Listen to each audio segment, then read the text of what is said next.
What's up everybody, I'm Jim with Straight Blast Pythons. Welcome to the channel. So today we're going to talk about the BEL complex. So this is going to be the first in a series of videos that I'm making that I'm calling Morph Mindset. And the idea behind these videos is to take a morph, a specific combination, a complex, maybe something that's slightly shunned in the industry, something that people will try to avoid, or maybe just something that's old and you don't see very much anymore, and try to start a discussion about it. The video is really just going to be, my thoughts and my understanding of the morph, or what I feel the kind of state of the morph is, for lack of a better terms. But the idea behind it, the goal behind it, is to try to start a discussion. Maybe get some people to start thinking what they can do with it, what other options there are with it. So I kind of feel that in today's market, in our hobby, everybody seems to kind of be going down the same path. Everybody's chasing the same projects. There's not a whole lot of variety. And while that's good in terms of jumping projects forward, because you get a lot of people working on them, it kind of makes everything just feel the same. And I've seen a lot of people talk about it lately, and the idea of finding your own path is something that I think we need to talk about more. There's a couple different projects that I'm starting, really just getting into this year, but I'm going to start going some slightly less common or less popular ways with some of my stuff, just to kind of see what I can do. There's also a few projects that I'm interested in that I haven't seen anything talked about, and I'll discuss those over time. It all kind of leads back to what I want to do with these videos. I would like us to try as a community to maybe just start talking and sharing some ideas. So like today we're going to go over the BEL complex and what I think about it. A lot of people try to stay away from BEL complex genes, and there's obviously good reasons why, but I just kind of thought maybe a video talking about, hey, why maybe you might want to use the genes, or why it's maybe even important for us to use these genes. But hopefully, in the end, maybe we can start a conversation, whether it be something that's just in the comment section below, or we can get response videos going, or maybe even just somebody has an idea and talks about it on their platform. Today we are going to discuss something fairly simple and straightforward, which is the BEL complex, but in the future I do plan to get into some more oddball ideas, or some genes that are just really not that frequently used, or in some people's opinion, way overused. But enough of that, let's just get into this. Before we do that though, I do have one question for you guys, so if you wouldn't mind, please let me know in the comments below how the audio on this video sounds. So I'm trying to slowly improve the content that I'm putting out to you guys, and having gone back and listened to some of the videos I've put in the past, I've kind of thought the audio itself needed a lot of work, and I've actually had a few people comment too that the audio was soft or hard to hear. I did get a new mic. I'm going to see if this makes any sort of improvement in it. This is the first video I'm using this mic for. Please let me know in the comments. I'd greatly appreciate it, just so I can know I'm moving in the right direction as far as the quality of the content. But let's talk about the BEL. Okay, so Blue Eyed Leucistic complex. Not really getting into a whole lot of crazy detail. I'm assuming most people here at least know what a Blue Eyed Leucistic is. In case you don't though, typically it is a combination of genetics in what we frequently call the BEL complex, or Blue Eyed Leucistic complex, that in most cases results in an all-white snake with blue eyes. Now there are a few combos that make slightly reduced patterned or grayish animals, but generally speaking, all-white snake with blue eyes. Now there's a ton of genes in this complex. Honestly, I think this complex has a really large number of high-quality genes. And honestly, I think it's kind of a shame that a lot of people avoid BEL genes in their projects, mainly because of the fact that they're afraid of making that all-white snake. But off the top of my head, hoping I don't forget any of them, the genes in the complex are lesser or butter, which were proven genetically the same, Mojave, bamboo, mystic, phantom, special, russo, mocha, honey, Het Daddy I think is in there, and there's probably one or two more that I'm missing. But like I said, there's a lot of genes in there. Bamboo is a great standalone gene. Lesser's a great standalone gene, in my opinion. I know some people don't like lesser. Mojave makes almost everything better. There's a lot of good genes in this complex, but I'm really not wanting to talk about those individual genes, but the actual idea of the Blue Eyed Leucistic as a whole. So personally, and I know a lot of people agree with this, I think the Blue Eyed Leucistic is probably one of the iconic ball python combos that's out there. Like, anybody in the industry knows the bell. You know, most of us, or I shouldn't say most, because I'm not going to just assume, but I know a lot of people in the industry, myself included, were drawn into ball pythons by really, really drastic combinations like the Blue Eyed Leucistic. And I don't mean drastic as far as like genetically complex, but they just stand out. They're just stunning animals in their own right. And now, like, the bell, or the Blue Eyed Leucistic, whatever you want to call it, was actually one of the snakes that drew me into the ball pythons. And it was one of my goals our first year breeding to produce one. Now, I've done that, you know, it's in the past, maybe not as exciting, but the reason I bring this up is because I think the Blue Eyed Leucistic has a very, very important place in our industry, and that's drawing in new people. I think this is something that we need to look at with some of these more simple or iconic morphs, you know, the Blue Eyed Leucistic, the albino, you know, the simple single gene pied, that a lot of people shun on or are avoiding or getting out of now, because these are the genes that really catch the eyes of new people coming in. And right now, with our hobby having a lot of people kind of trying to mass exodus, you know, selling off collections, getting out, we need that new blood. We need that new interest coming into the hobby in order for it to be sustainable long term. So I think stuff like the Blue Eyed Leucistic is actually really, really important for us to have somewhat of, maybe not like a huge focus on, but it's something that we as breeders should probably keep in mind in terms of being able to offer, or at least putting on tables for those of you guys who vend shows, to catch the eye of that, you know, possible new breeder, catch the eye of that kid, get the attention of somebody who's going to be the future generation of our hobby.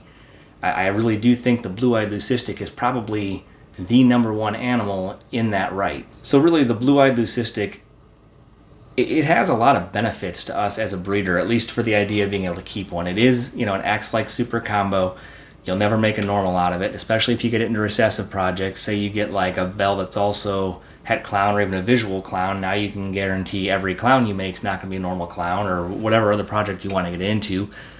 The point is that it is an axe-like super, so from a breeding perspective, it offers a lot of power.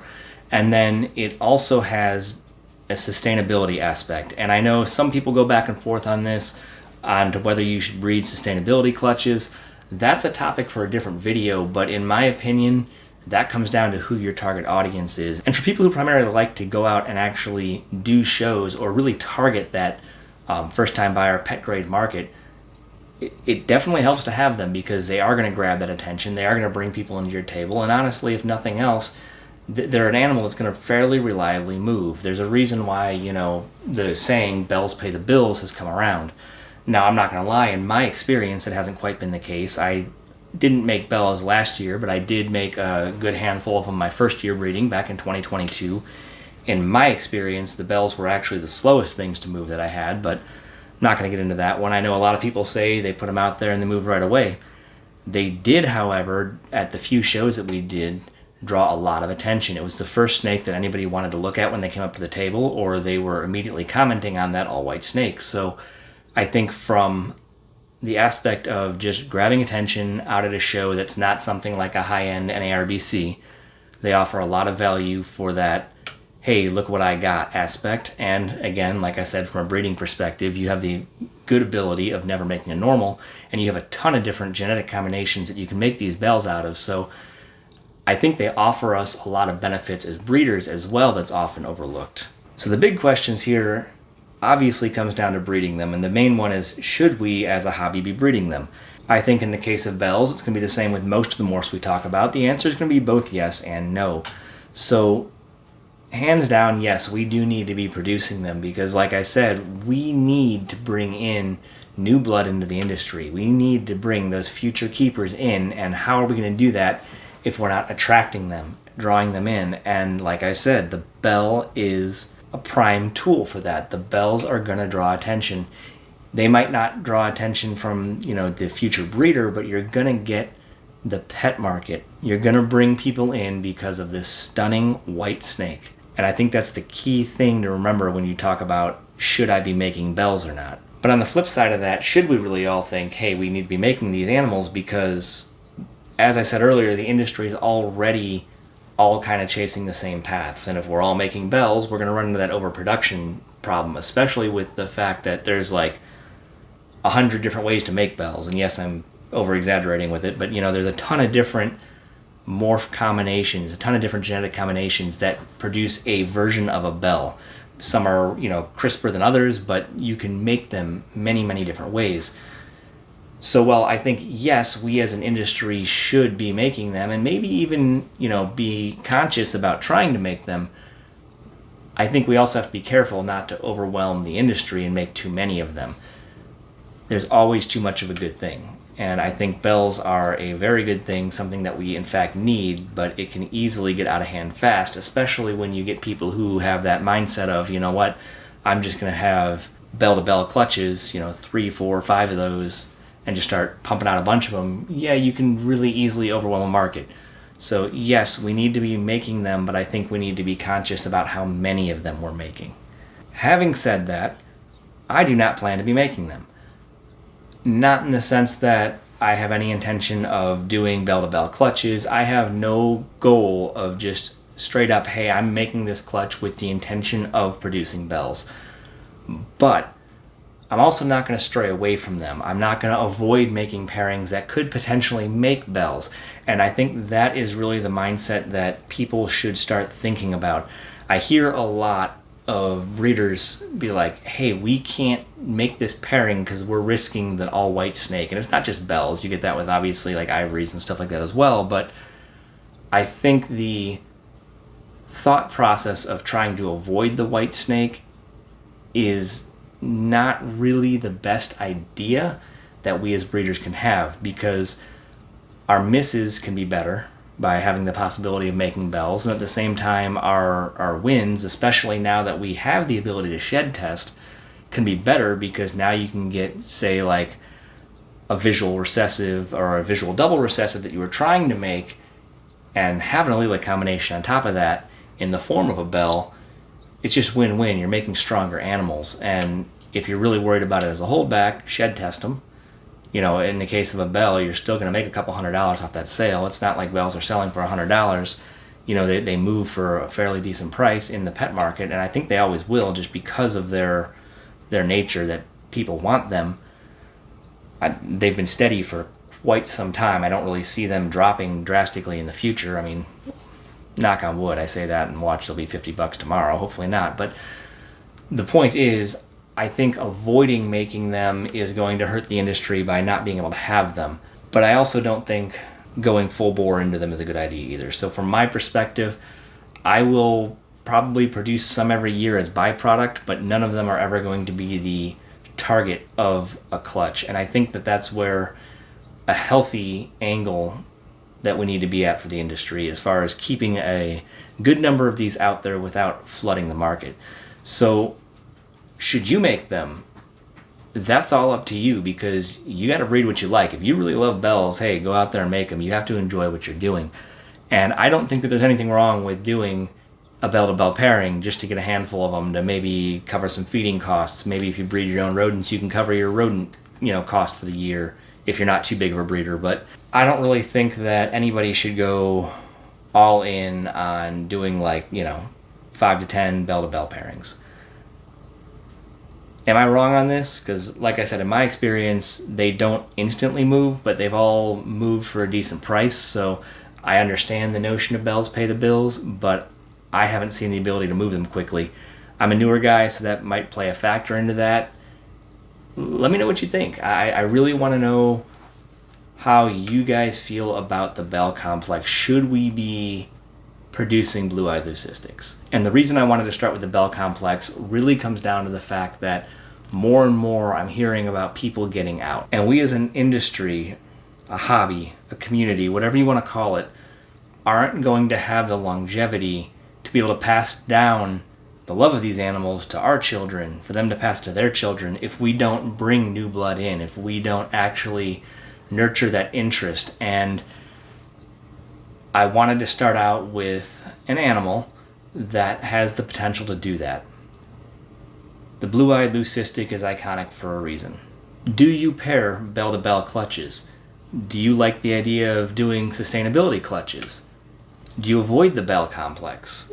Just let me know. Let's talk about this. I'm curious to know what other people do, not only because it helps me learn, but like I said, maybe we can talk a little bit about it. The next couple of these videos, at least starting out the series, I'm going to focus on genes like this, like the Blue Eyed Leucistic, that really stand out to the new keeper, or maybe some lower end recessive combinations like the pastel clown, for example, that tend to get hated on, tend to get, a bad rap, but is a staple amongst, a lot of people who are just starting out breeding because they're so readily available.